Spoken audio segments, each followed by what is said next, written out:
जय श्री श्याम। आज हम सुनेंगे लक्ष्मण जी के त्याग की कथा।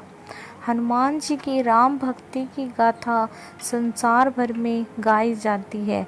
लक्ष्मण जी की भक्ति भी अद्भुत थी। लक्ष्मण जी की कथा के बिना श्री राम कथा पूर्ण नहीं है। अगस्त्य मुनि अयोध्या आए और लंका युद्ध का प्रसंग छिड़ गया। भगवान श्री राम ने बताया कि उन्होंने कैसे रावण और कुंभकर्ण जैसे प्रचंड वीरों का वध किया और लक्ष्मण ने भी इंद्रजीत और अतिकाय जैसे शक्तिशाली असुरों को मारा। अगस्त्य मुनि बोले, श्री राम, बेशक रावण और कुंभकर्ण भी प्रचंड वीर थे, लेकिन सबसे बड़ा वीर तो मेघनाथ था।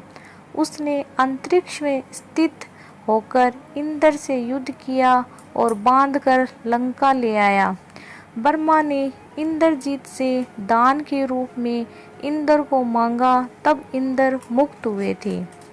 लक्ष्मण ने उनका वध किया, इसलिए वे सबसे बड़े योद्धा हुए। श्री राम को आश्चर्य हुआ, लेकिन भाई की वीरता की प्रशंसा से वे खुश थे। फिर भी उनके मन में जिज्ञासा पैदा हुई कि आखिर अगस्त्य मुनि ऐसा क्यों कह रहे हैं कि इंद्रजीत का वध रावण से ज़्यादा मुश्किल था।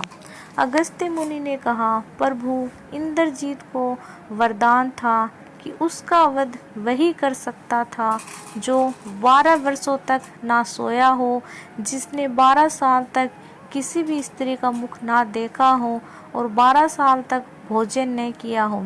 श्री राम बोले, परंतु वनवास काल में 12 वर्षों तक नियमित रूप से लक्ष्मण की हिंसे का फल फूल देता रहा। मैं सीता के साथ एक कुटी में रहता था, बगल की कुटी में लक्ष्मण थे। फिर सीता का मुख भी न देखा हो और 12 वर्षों तक ना सोए हो, ऐसा कैसे संभव है। अगस्त्य मुनि सारी बात समझकर मुस्कुराए। प्रभु से कुछ छुपा है भला। दरअसल सभी लोग सिर्फ श्री राम का गुणगान करते थे, लेकिन प्रभु चाहते थे कि लक्ष्मण के तप और वीरता की चर्चा भी अयोध्या के घर घर में हो। अगस्त्य मुनि ने कहा, क्यों न लक्ष्मण जी से पूछा जाए। लक्ष्मण जी आए। प्रभु ने कहा कि आपसे जो कुछ भी पूछा जाए आप सच सच कहिएगा।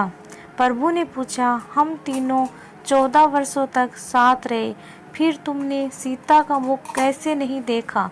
फल दिए फिर भी अनहारी कैसे रहे और 14 साल तक सोई नहीं, ये कैसे हुआ?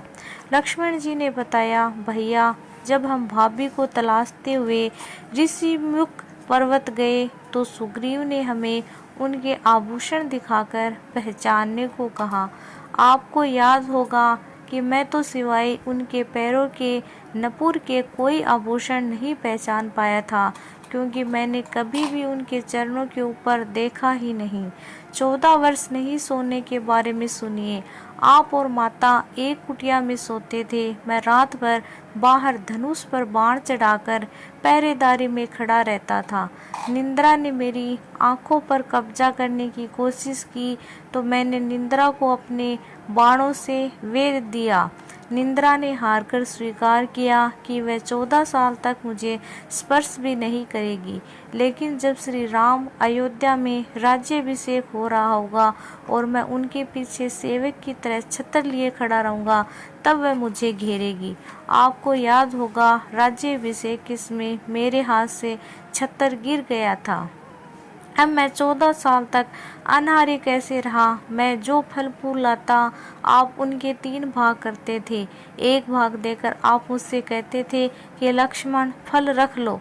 आपने कभी फल खाने को नहीं कहा। फिर बिना आपकी आज्ञा के मैं उसे कैसे खाता?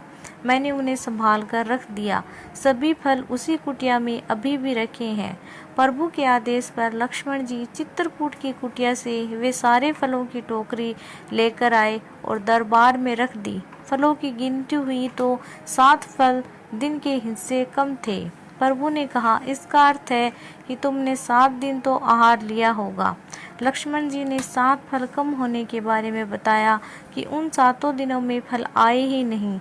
जिस दिन हमें पिताजी के स्वर्गवासी होने का पता चला, हम निराहार ही रहे।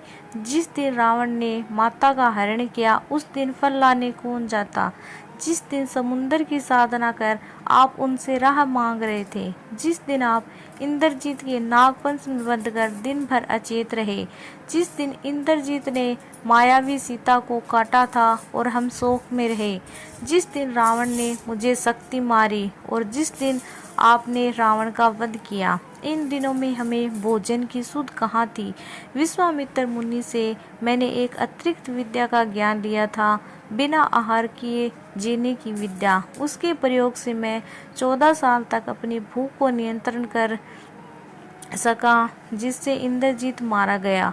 भगवान श्री राम ने लक्ष्मण जी की तपस्या के बारे में सुनकर उन्हें हृदय से लगा लिया।